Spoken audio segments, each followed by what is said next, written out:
Saudi আরবের ৭০ বছরের কঠোর নিষেধাজ্ঞার পর অবশেষে বার চালু হলো।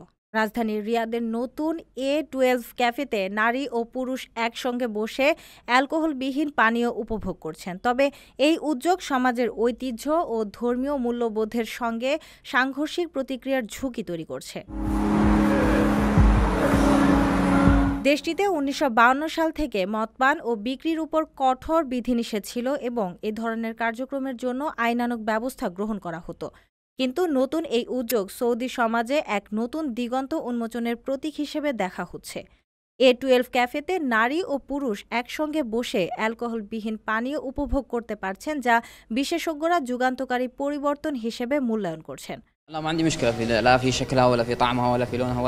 উপসাগরীয় অন্যান্য দেশের মতো সৌদি আরবেও এখনও অ্যালকোহল পুরোপুরি নিষিদ্ধ।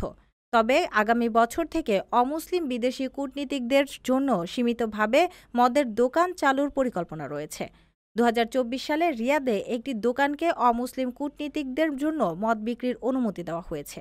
বিশেষজ্ঞরা মনে করছেন এটি সৌদি আরবের আধুনিকীকরণ এবং বৈচিত্র্যময় সমাজ গঠনের অংশ, যেখানে ধর্মীয় মূল্যবোধ বজায় রেখে বিশ্বায়নের সঙ্গে খাপ খাওয়ানোর চেষ্টা করা হচ্ছে।